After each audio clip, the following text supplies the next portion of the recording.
Hey, what's up guys? Welcome to the Droopytown Network for another unboxing video. Today we're going to be checking out the Technica ATR2100 USB microphone. This microphone is very versatile.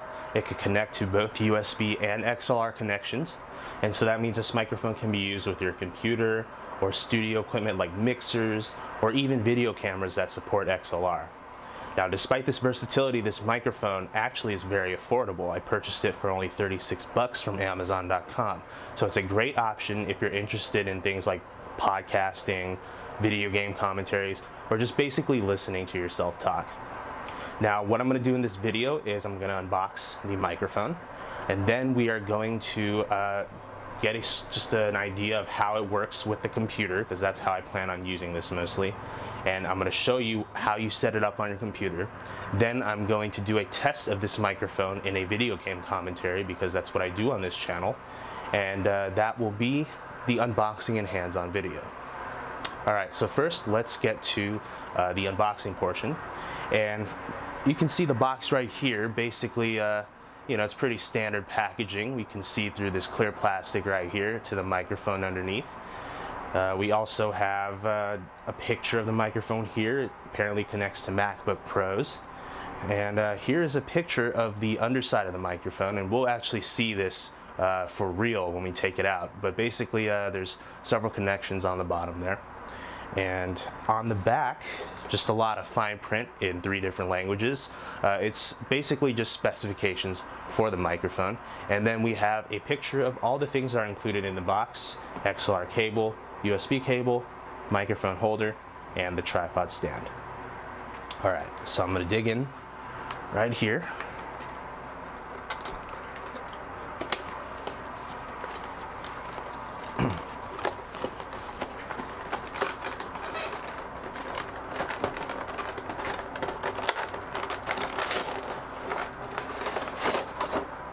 Okay. So, gotta lift this clear plastic cover. That's the plastic we saw outside of the box. And here it is. So we do have a USB cable. Looks like it connects to a micro USB, or this is mini. Yes, this is a mini USB connection, not micro USB. So this is what older cell phones used to connect with. This is the tripod, and it's all plastic just by feeling it, maybe except for this screw right here, but otherwise this is an all plastic tripod. And you know, it's an included accessory, so that's really all you can expect, especially in such a affordable package. Here's the microphone stand. It's also all plastic, although this part of course needs to be, because you don't want to scratch the microphone. And you can adjust the tilt right here. Looks like there's a screw here that you can tighten to make this tilting a little tighter, and it just screws right on to this tripod. I believe this is a pretty standard size for microphone boom stands or something, so if you were to buy an additional stand, that a desk stand or a floor stand, this holder should be compatible with those accessories. So screwing on the microphone stand will look like this, and you can center it if you're anal about that sort of thing. And then just like that, that's your microphone stand. Next we have the Xlr cable, and this Xlr cable should connect to all your Xlr devices. And so here's the male and female connectors right here. I don't plan on using this very often, if ever, because I don't have Xlr equipment. But for those of you who do, this is a very affordable option to use a very good Xlr microphone. We'll put that aside. We got the manual over here. This will explain to you how to use a microphone, obviously, but I don't need it. Alright, last but certainly not least is the microphone itself. And this thing feels a lot heavier than I expected it to be, and my guess is because it's got a pretty solid aluminum construction here, which is really nice. Especially in this price segment, you'd expect cheapo plastic everywhere, but that's not the case. This silver area is all plastic, or not all plastic, sorry, it's all aluminum. So it's not just, you know, like painted silver or anything. This is real aluminum.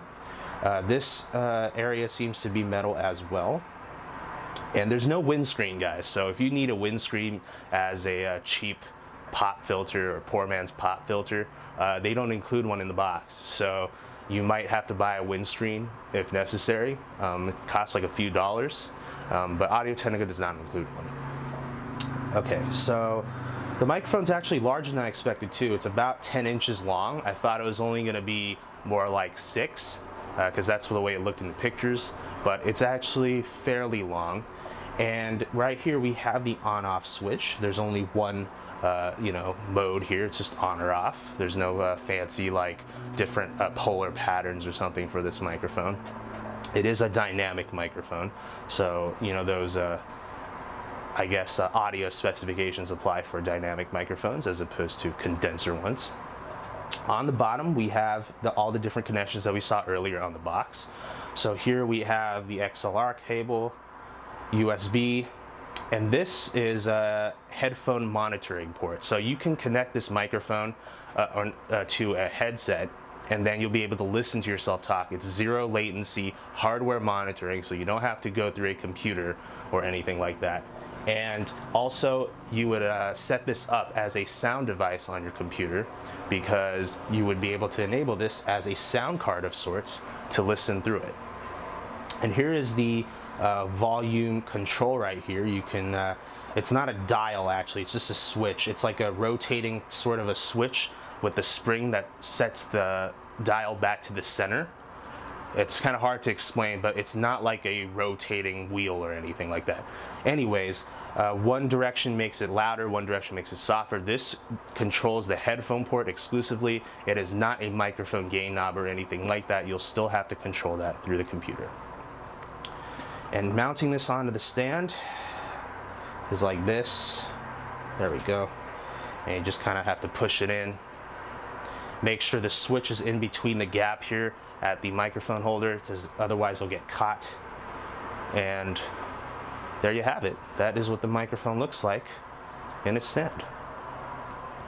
So here's a blue LED. It lights up. It's actually pretty bright. I don't know how well you can tell on the video, but it's actually kind of bright and could be distracting if you like working in dark environments or something like that. But it's not too bad. And it's on regardless of whether or not the microphone is. So now that I've switched it up to off, you can see the LED is actually still lit. So basically, if it's connected to USB power, that LED is going to be lit regardless of what the on-off switch is in. So just take that into consideration. All right, so now we're going to go straight to my computer and we're going to see how this microphone is set up there. We have here Windows 8, and the setup for Windows Vista and Windows 7 should be virtually the same. This is a plug-and-play device, so it's very easy. You just plug it into any free USB port on the computer. Now keep in mind though, the microphone has to be completely powered by that USB port, because it doesn't connect to a power adapter or has batteries or anything like that. So you need to connect it to a powered USB port, otherwise the microphone may not work. Once you do that, Windows will automatically install the device drivers. You don't have to worry about downloading or installing anything separately.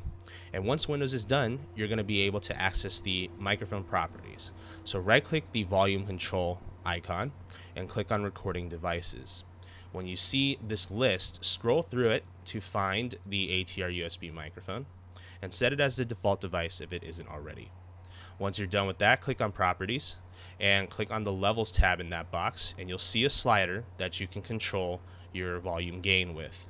This is the only way you can do it. You have to do it through this software, and it's not hard to do, but it is a little bit more cumbersome than if you had a physical knob on the microphone.